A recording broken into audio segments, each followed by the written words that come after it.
Oh my gosh, you guys, my pimple patch. It has been a roller coaster of 48 hours. I am never speaking to that man again. Mr. Matcha, I am never speaking. I would bet my bottom dollar. I am never speaking to that man again. So we finna get right into it. In case you're not caught up, I met Mr. Matcha on Hinge. We had a phone convo to start off with, just to make sure, like, you're a real person, I'm a real person. Then we had, about 3 days after that, we had our first date, which we went to go get matcha. Essentially, a coffee date. I don't hate coffee dates. I don't despise them. I understand why women are hesitant about them, especially now. I didn't really mind it. I've been taken out on a lot of different types of dates in Paris.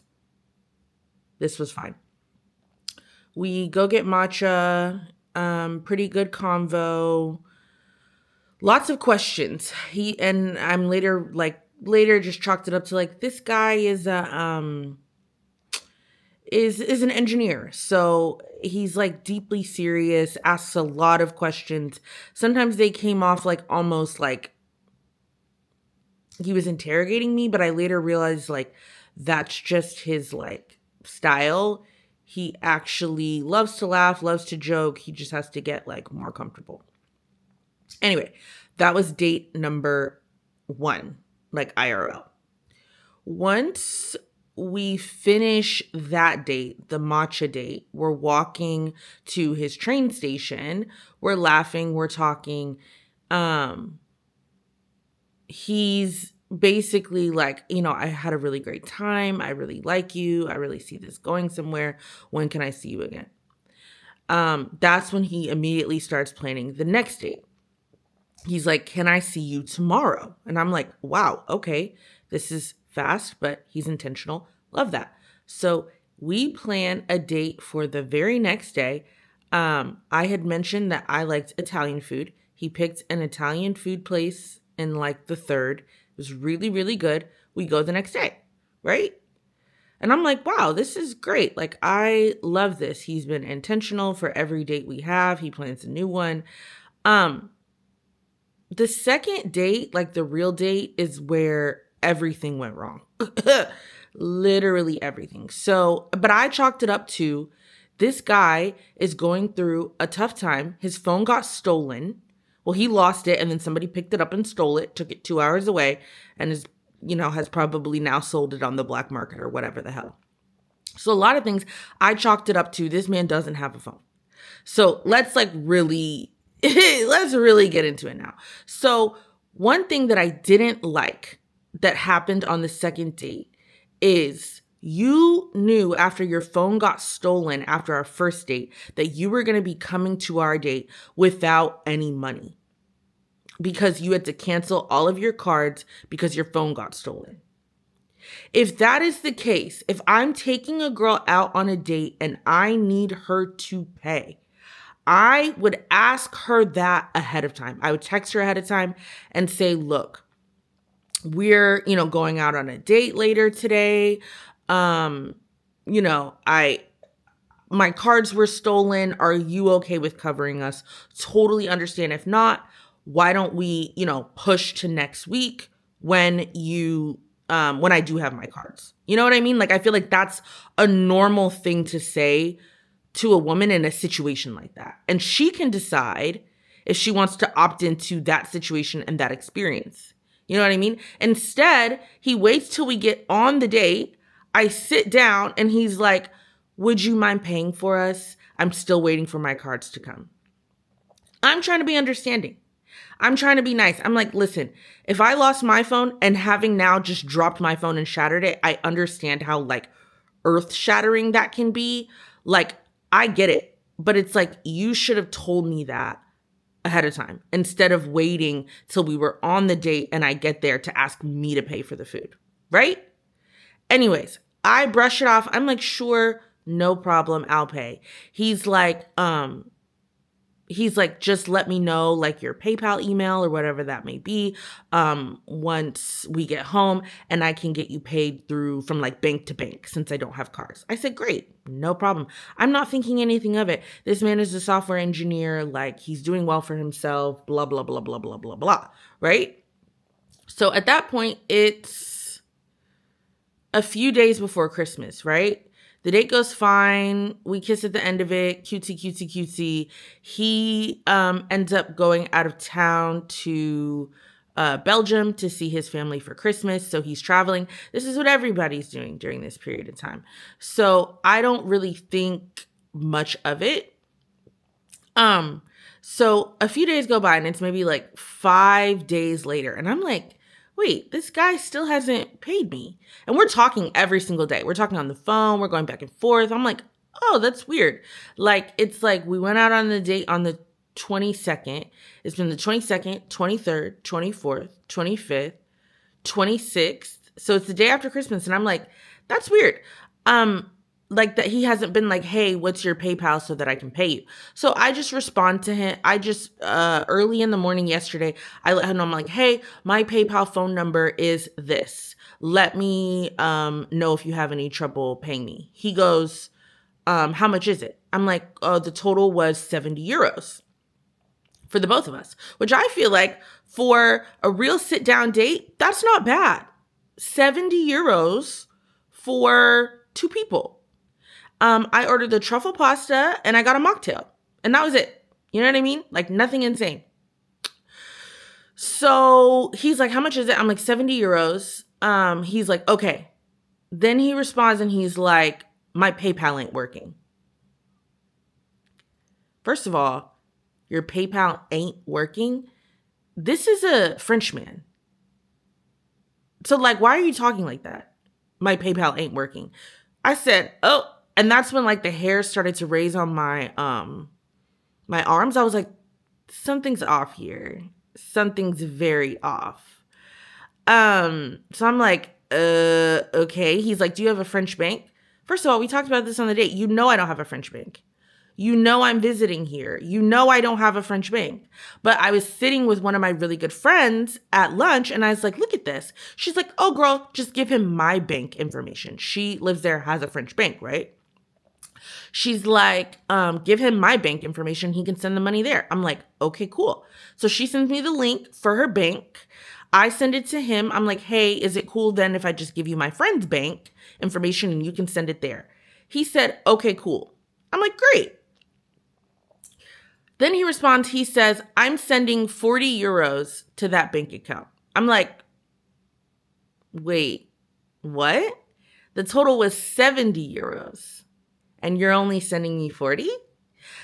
And that's when I caught on. I said, oh, I literally said, and I quote, oh, you want to split it? He said, yes.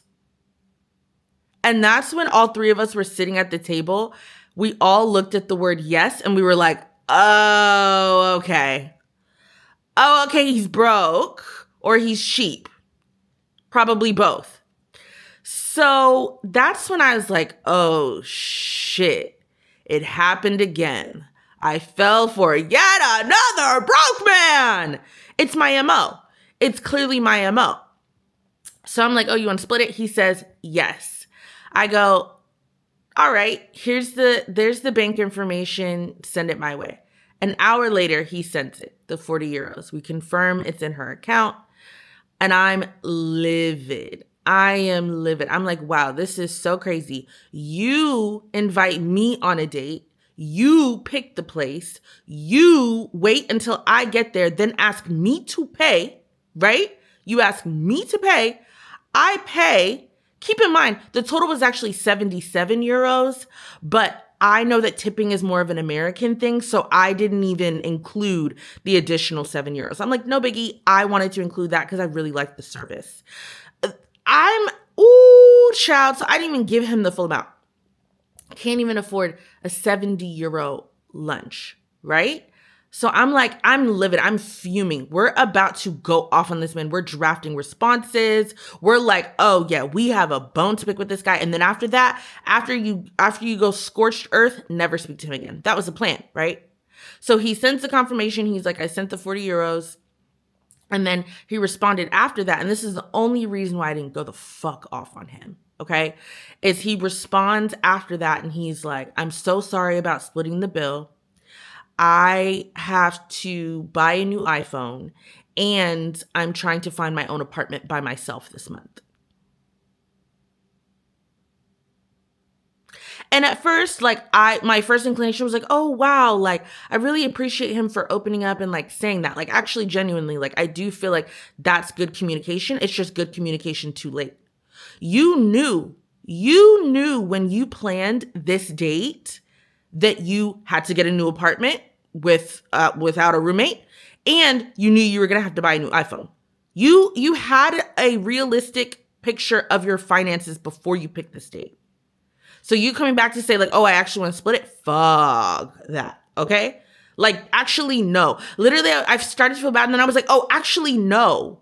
No, actually, no, not at all. Absolutely not. So that's the first piece, is like, it's too little too late to be communicating to me like this that you can't afford a 70 euro lunch. Secondly, this is the same man who was like, I want to take you to Portugal. We should go on vacation together after our first date. Then it was, I want to take you shopping. I want to buy us Christmas presents, blah, blah, blah, blah, blah. Like, these were, I am actually realizing, delusional musings of a broke man. And I fell for it yet again. Woo, that'll do it. Wow.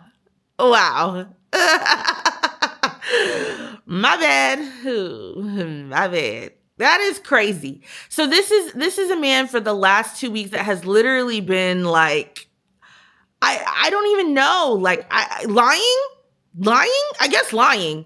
Because you knew, like, first of all, to like really sum it all up, if finding an apartment and getting a new iPhone breaks you financially, you shouldn't be dating. At least not dating to marry, not dating to court, not dating to be intentional. And he said from date one, I am dating to marry. I am trying to find my wife. I am ready for this next stage of my life. I want to be very clear about that. This was not like, oh, like, you know, this is just a hookup. No, this man has said, like, this is what I want to do. I want to get married. I am ready for that. That is the next stage for me. Soon. Like within a year. Girl, oh my God. So if getting a new iPhone and finding an apartment breaks you financially, what are we doing here? What are we doing here? And then why are you tacking on and adding on lies of, I'm going to take you on vacation, I'm going to buy you a Christmas, I'm going to do, like, you can't afford that. If you are having to split a 70 euro lunch, you can't afford that. Were you going to buy me an Eiffel Tower keychain? Like, I don't understand. This isn't making any sense. And so I did feel like I went from feeling empathy and like kind of sad for him to like, oh no, absolutely not. Oh no, absolutely not. And what I've realized is like, this is the situation I tend to end up in, is I end up dating men that are in very different life stages than me. And that's why I am proud of myself for like over the course of that hour at lunch coming to the conclusion of like, I'm never going to talk to this man again, is like, I have to start dating people in my same life stage, emotionally, mentally, and financially. I can't be the one carrying us. I'm not doing that. And that's exactly like the Jordan Wood saying, I don't want your situation. I'm not tacking myself onto that. Of like, oh, you have a roommate? You're 33 and you have a roommate? And now you're stressing about having to get an apartment by yourself? No. Like, no. You can't. Child, no. I'm so done. I'm never speaking to that man again. He sent the confirmation of like, you know, I sent this and then the apology. I never responded. Especially, and I actually was going to respond and just say like, hey, I don't think this is going to work out. But then my phone broke. And so maybe that was God telling me, leave that alone. Leave him alone. So I don't know. Y'all can let me know if I'm tripping. But I feel like I'm very much not tripping. And even if you tell me I am tripping, I'm never speaking to that man again. And talking to my other friend last night, she was like, Danielle, after he waited to tell me that until I sat down at the table that night, I would have said, thank you so much, but this just isn't working for me. She said, I would have got my money and I never would have spoken to him again. I said, noted. She's a Capricorn, January Capricorn, born 3 days before me. So I'm gonna start listening to her, okay? She's ruthless in the best way, the kindest way. She's just like softly ruthless. And I love that. There was a reason I met her. She's gonna teach me how to double down on East Frenchmen. So that's the vibes. Bye, Mr. Matcha. And there was one more thing I wanted to say is like, I think when you're dating, reflecting and having some understanding of like pattern recognition is so important. And I am definitely seeing a pattern in literally like all of my relationships is they are nice men who are very financially unstable. Like that is like the last 3 men that I've seriously talked to, kind. They like me. They're consistent, but they are financially unstable. And that's what I got to work on vetting for sooner. You know? I don't really know how I'm going to do that, but that's what I'm working on.